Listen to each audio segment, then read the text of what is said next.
On the morning of August 6, 1945, at 8:15 a.m., a single American B-29 bomber released one bomb over Hiroshima, Japan.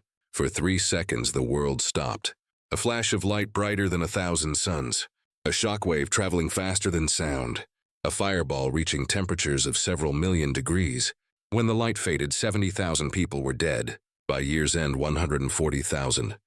3 days later, August 9th, a second bomb fell on Nagasaki. Another 70,000 dead. These were not military targets destroyed by conventional warfare. These were cities, filled with families, children, elderly, workers, erased in seconds by weapons humanity had never seen before. This is not a story of heroism or tactical brilliance. This is a story of witnesses, of survivors called hibakusha, explosion-affected people, who lived through atomic fire and spent the rest of their lives bearing testimony so the world would never forget.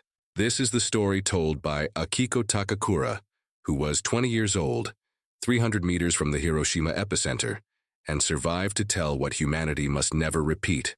This is history's most terrible lesson, and it demands to be remembered. By August 1945, World War II had raged for 6 years. Germany had surrendered in May. Japan remained isolated, blockaded, but refusing to surrender unconditionally. The United States faced a terrible calculation.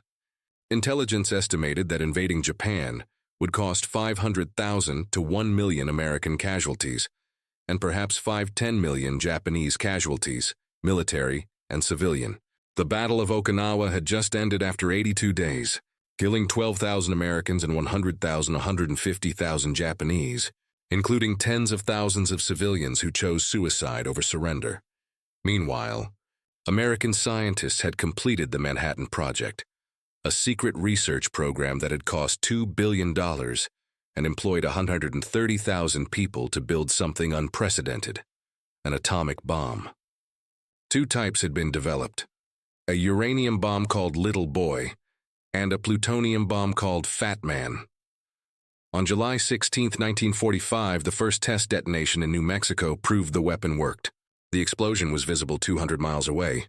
Project director Robert Oppenheimer later recalled thinking of a line from Hindu scripture, "Now, I am become death." The destroyer of worlds, President Harry Truman, who had only learned of the Manhattan Project after Roosevelt's death in April, faced an impossible choice: invade Japan and accept catastrophic casualties on both sides, or use this new weapon that might force immediate surrender, but would kill tens of thousands of civilians instantly. Military advisors were divided. Some argued the bomb was necessary to avoid invasion casualties. Others believed Japan was already defeated, blockaded, starving, facing Soviet entry into the war, and would surrender within months without invasion or atomic weapons. Scientists who'd built the bomb sent petitions opposing its use on cities without warning. They suggested demonstrating the weapon's power on an uninhabited island, allowing Japanese leaders to witness its destructive capability and surrender without mass civilian casualties. But military planners argued a demonstration might fail. The bomb might not detonate, or Japan might dismiss it as propaganda. They had only 2 functioning bombs. If the demonstration failed, the psychological impact would be lost. On July 25, 1945, Truman authorized the use of atomic bombs against Japanese cities. The order specified, targets must be military installations or war production centers surrounded by worker housing. The goal, maximize psychological impact to force immediate surrender. 4 cities were selected as potential targets: Hiroshima, Kokura, Nagasaki, and Niigata. All were industrial centers. All had populations of 200,000 to 400,000. The decision was made. The bombs were prepared. And on August 6th, the world would change forever. Akiko Takakura was 20 years old, working as a clerk at the Hiroshima Bank, 300 meters from what would become the epicenter. It was a normal Monday morning. Clear sky. Hot summer day. She was processing paperwork when she heard the sound of a single aircraft passing overhead. Air raid sirens had sounded earlier, but been lifted. One plane wasn't a threat, probably reconnaissance. Akiko returned to her work. At 8:15 a.m., the B-29 Enola Gay released Little Boy from 31,000 feet. The bomb fell for 43 seconds. At 1,900 feet above the city, the uranium weapon detonated. Akiko saw a flash, brighter than anything she'd ever seen. For an instant, shadows burned into walls. Then the shockwave hit, traveling at 1,000 kilometers per hour, collapsing buildings, throwing bodies like leaves. The bank's thick walls saved Akiko's life. She was thrown against a wall, knocked unconscious. When she woke, the building was dark, filled with dust and debris. She couldn't hear, her eardrums had ruptured. She stumbled outside. Later, she struggled to describe what she saw. The city had vanished. Buildings that had stood for decades were flattened. Fires burned everywhere. The sky had turned dark, not from clouds, but from smoke and dust blocking the sun. People walked past her, burned beyond recognition, skin hanging from their bodies, walking like automatons toward the river seeking water. Many would die from drinking the contaminated water. Others would drown trying to cool their burns. Within 1 kilometer of the epicenter, everything was destroyed. Everyone was dead or dying. Between 1 and 2 kilometers, buildings collapsed. People suffered severe burns and radiation exposure. Beyond 2 kilometers, windows shattered. Fires started. But some survived. The heat at the epicenter reached 3,000, 4,000 degrees Celsius, hot enough to vaporize human bodies, leaving only shadows burned into concrete where people had been standing. Akiko walked through ruins trying to comprehend what had happened. No explosion she'd experienced during the war, and Hiroshima had been bombed before, had caused anything like this. One bomb, one instant, an entire city gone. She found survivors huddled near the river. Many were children, crying for parents who would never answer. Others sat silently, too burned to move, waiting for death. By nightfall, 70,000 people were dead. Another 70,000 were injured, many with radiation sickness that wouldn't be understood for days. The fires would burn for 3 days. Akiko survived, but with radiation exposure that would affect her health for the rest of her life, and with memories that would never fade, of the morning when the world learned what atomic weapons could do. On August 7th and 8th, the world struggled to understand what had happened in Hiroshima. Japanese radio reported a new type of bomb, but had no details. Communications with Hiroshima had been severed. American broadcasts mentioned atomic power, but most people didn't know what that meant. Japan's military government refused to surrender. They believed they could negotiate terms, avoid unconditional surrender, preserve the emperor's position. Some military leaders didn't believe one bomb could destroy an entire city. They suspected conventional carpet bombing combined with propaganda. The United States had a second bomb ready. The original target was Kokura, but cloud cover on August 9th obscured the city. The B-29 boxcar diverted to its secondary target. Nagasaki, Sumiteru Taniguchi, was 16 years old, a postal worker delivering mail on his bicycle in the Urakami district of Nagasaki. At 11:02 a.m., he saw a flash in the sky. The plutonium bomb Fat Man detonated 1,650 feet above Nagasaki with a force equivalent to 21,000 tons of TNT. The explosion was more powerful than Hiroshima, but Nagasaki's hilly terrain contained some of the blast, reducing the immediate death toll. Sumiteru was 1.8 kilometers from the epicenter. The thermal radiation struck his back, 3,000-degree heat that burned away his skin instantly. He was thrown from his bicycle unconscious. When he woke, his back was a mass of exposed muscle and bone. He couldn't move. For 2 days, he lay where he'd fallen, unable to call for help, watching others die around him. Eventually, rescue workers found him, though they initially thought he was already dead. Sumiteru survived, but with burns covering his entire back. For the rest of his life, he couldn't lie flat. Scar tissue wouldn't allow it. He slept sitting up. He spent months in hospitals undergoing painful skin grafts. The radiation poisoning caused chronic illness for decades. Like Hiroshima, Nagasaki saw immediate deaths, approximately 40,000 on August 9th, rising to 70,000 by year's end. Survivors faced radiation sickness, hair loss, bleeding, organ failure, increased cancer rates. The second bomb achieved what the first hadn't. On August 15, 1945, Emperor Hirohito announced Japan's unconditional surrender via radio broadcast. the first time most Japanese citizens had heard their emperor's voice. World War II was over. But for hibakusha like Akiko Takakura and Sumiteru Taniguchi, their war had just begun. Decades of health problems, social stigma, and the burden of bearing witness to what humanity must never repeat. In the days and weeks after the bombings, survivors faced a new horror: radiation sickness. Doctors didn't understand it. They'd never seen anything like it. People who appeared uninjured during the blast suddenly fell ill. Their hair fell out in clumps. They developed bleeding from their gums, noses, and internal organs. Purple spots appeared on their skin. Many died within weeks from what doctors called atomic bomb disease. Akiko Takakura survived the initial blast, but over the following months she experienced radiation symptoms: chronic fatigue, weakened immune system, digestive problems, wounds that wouldn't heal, infections that kept returning. Sumiteru Taniguchi, despite surviving his horrific burns, faced decades of medical procedures. His exposed back required constant treatment. Radiation had damaged his bone marrow, weakening his blood production. He developed cancers that required surgery: thyroid cancer at age 28, stomach cancer later in life. Medical understanding of radiation poisoning was primitive in 1945. Survivors became unwitting subjects of long-term studies. American and Japanese researchers documented their symptoms, cancer rates, genetic effects. Valuable data, but gathered from human suffering. Hibakusha faced not just physical damage, but social stigma. Many Japanese believed radiation was contagious or hereditary. Survivors struggled to find employment. Employers didn't want to hire people who might become ill. They struggled to marry.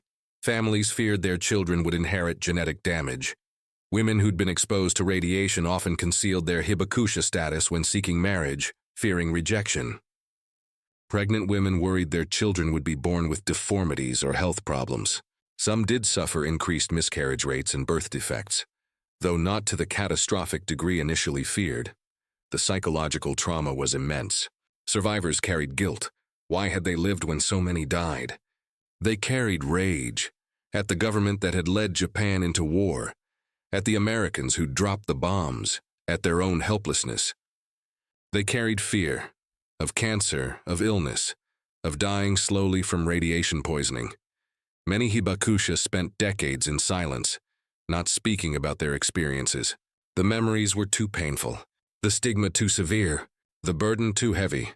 But some, like Akiko and Sumiteru, eventually chose to speak, to bear witness, to ensure the world understood not just the immediate horror of atomic weapons, but the decades of suffering that followed. By the 1950s, hibakusha began organizing, demanding recognition and medical support from the Japanese government. In 1957, Japan passed the Atomic Bomb Survivors Relief Law, providing medical care and financial assistance. But compensation couldn't erase the suffering, and recognition came too late for many who'd already died. The survivors carried their scars, physical and psychological, for the rest of their lives, living reminders of August 6 and 9, 1945. For years after the war, many hibakusha remained silent. Shame, trauma, and stigma kept their stories private. But as the Cold War escalated in the 1950s and nuclear arsenals grew, some survivors realized their silence might allow history to repeat. In 1954, the United States conducted a hydrogen bomb test in the Pacific. The explosion was far more powerful than Hiroshima or Nagasaki, over 1,000 times stronger. Radioactive fallout spread across hundreds of miles, contaminating Japanese fishing boats. One crew member died from radiation poisoning. The incident shocked hibakusha. 9 years after Hiroshima and Nagasaki, nuclear weapons had become exponentially more destructive, and nations were building thousands of them. Akiko Takakura, now in her 30s, began speaking publicly about her experiences. "I survived so I could tell what happened," she said. "If we stay silent, the world will forget. And if they forget, they might allow it to happen again." Sumiteru Taniguchi became one of the most prominent hibakusha activists. Despite chronic pain from his burns and radiation-related illnesses, he traveled internationally, showing photographs of his burned back to audiences who often couldn't bear to look. I want people to see what nuclear weapons do to human bodies, Sumiteru explained. Politicians talk about nuclear deterrence and strategic weapons. I show them what those weapons actually mean. Burned children, vaporized families, decades of suffering. In 1955, the First World Conference Against Atomic and Hydrogen Bombs convened in Hiroshima. Hibakusha shared testimonies before international audiences. Their message was simple: nuclear weapons must never be used again, against anyone, for any reason. But the Cold War continued. By the 1960s, the United States and Soviet Union had tens of thousands of nuclear warheads combined, enough to destroy human civilization multiple times over. The doctrine was mutually assured destruction. If one side launched, both sides would be annihilated. Hibakusha found this logic insane. They'd experienced destruction personally. They knew there was nothing assured about it except suffering. They testified at the United Nations, met with world leaders, spoke at schools and universities. Not everyone wanted to hear them. Some Americans believed the bombs had been necessary to end the war and save lives. Some Japanese nationalists blamed Japan's military government for provoking the attacks. Some politicians dismissed Hibakusha as biased witnesses, but the survivors persisted. Akiko spoke to over 1,000 school groups during her lifetime, ensuring younger generations understood nuclear weapons' reality. Sumiteru continued traveling despite deteriorating health, determined to warn the world before he died. Their activism contributed to growing anti-nuclear movements worldwide. In 1968, the Nuclear Non-Proliferation Treaty was signed, limiting nuclear weapons spread. In 1996, the Comprehensive Nuclear Test Ban Treaty prohibited nuclear testing. These were partial victories. 9 nations still possess nuclear weapons today, approximately 13,000 warheads combined. But Hibakusha testimonies helped create a global taboo against nuclear weapon use. Since 1945, no nation has used atomic weapons in war. The survivors ensured the world would never forget. Giko Takakura continued sharing her testimony until her death in 2024 at age 98. For over 7 decades, she carried the memories of August 6, 1945. The flash, the heat, the city transformed to ruins in seconds. In her final interview, recorded in 2023, she said, "I am one of the last witnesses. Soon there will be no one left to experience the atomic bomb firsthand. When we are gone, history becomes abstract. Numbers, dates, photographs, but we were real people. The 140,000 who died in Hiroshima were real people. Mothers, children, fathers, teachers, students. I speak for them. When I am gone, who will?" Sumiteru Taniguchi died in 2017 at age 88. Until his final year, despite chronic pain from burns and radiation-related illnesses, he continued his anti-nuclear activism. He testified before the United Nations multiple times. He met with presidents and prime ministers. He showed photographs of his burned back to audiences worldwide, forcing them to confront nuclear weapons reality. People call the atomic bombs necessary evil, or the weapon that ended the war, Sumiteru said in 2015, but I was there. I experienced what those words actually mean. There was nothing noble about the burning children I saw, nothing strategic about the people vaporized instantly, leaving only shadows. It was hell. And if humanity uses nuclear weapons again, with modern warheads hundreds of times more powerful, it will be a hell we cannot survive. As of 2024, fewer than 100,000 Hibakusha remain alive. Their average age exceeds 85. Each year, thousands die from old age or radiation-related illnesses. By 2030, most will be gone. The last living witnesses to atomic warfare will be lost. Japan has worked to preserve their testimonies. The Hiroshima Peace Memorial Museum and Nagasaki Atomic Bomb Museum maintain archives of survivor interviews, photographs, and artifacts. School groups visit annually. International visitors number in the millions. The physical sites remain as memorials.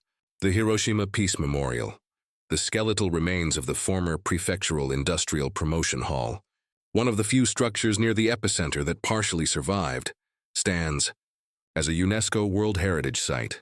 The Nagasaki Peace Park contains monuments in the spot marking the bombs. Hippo Center, But preservation of memory isn't guaranteed. Younger generations have no personal connection to 1945. To them, atomic bombings are history, abstract events from textbooks, no more real than ancient wars. Hibakusha worry their warnings will be forgotten, that politicians will once again see nuclear weapons as options rather than civilization-ending horrors, that humanity will repeat the mistake. The nuclear threat hasn't diminished. It's evolved. 9 nations possess nuclear weapons today: the United States, Russia, China, United Kingdom, France, India, Pakistan, Israel, and North Korea. Combined, they control approximately 12,500 nuclear warheads. Modern thermonuclear weapons are vastly more powerful than Little Boy and Fat Man. The bombs that destroyed Hiroshima and Nagasaki had yields of 15 and 21 kilotons. Modern strategic warheads range from 100 to 200 kilotons, 50 to 80 times more powerful. A single modern nuclear weapon detonating over a major city would kill millions instantly, and millions more from radiation and environmental collapse. A nuclear exchange between major powers would end human civilization as we know it, through blast effects, firestorms, radiation poisoning, nuclear winter blocking sunlight and destroying agriculture worldwide. Military strategists call this mutually assured destruction. Hibakusha called it insanity.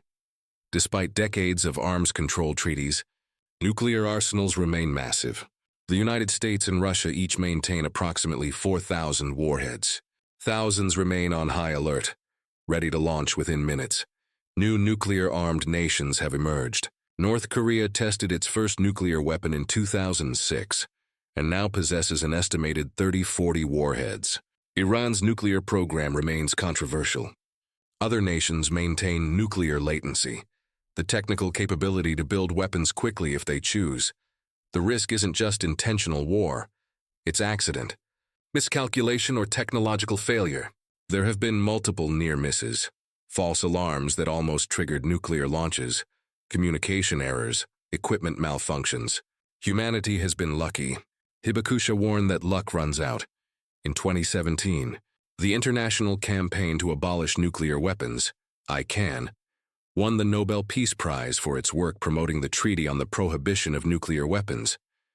The treaty, adopted by 122 nations, prohibits developing, testing, producing, acquiring, possessing, or threatening to use nuclear weapons. Notably, no nuclear-armed nation has signed it. The United States, Russia, China, and others argue nuclear weapons remain necessary for national security, that deterrence prevents war, that unilateral disarmament would be dangerous. Hibakusha reject these arguments. They've seen deterrence as cost. 140,000 dead in Hiroshima, 70,000 in Nagasaki. They've lived the aftermath, decades of suffering, cancers, genetic damage, psychological trauma. Deterrence is a theory, Akiko Takakura said. Suffering is real. I experienced it. You cannot deter an accident. You cannot deter miscalculation. You cannot unfire a nuclear weapon once it's launched. The only way to prevent nuclear war is to eliminate nuclear weapons entirely. The question remains, will humanity learn from Hiroshima and Nagasaki? Or will August 6 and 9, 1945 be remembered only as the first use of nuclear weapons, not the last? Hibakusha dedicated their lives to ensuring the former. They bore witness despite stigma, trauma, and physical suffering. They traveled the world sharing testimonies politicians didn't want to hear. They forced humanity to confront what nuclear weapons actually mean, not as strategic assets or deterrence tools, but as instruments of mass human suffering. Their message was consistent across decades. Nuclear weapons are not like other weapons. They cannot be used tactically or strategically without catastrophic humanitarian consequences. They threaten not just the targeted nation, but all humanity through radiation, environmental damage, and potential nuclear winter. They must be abolished.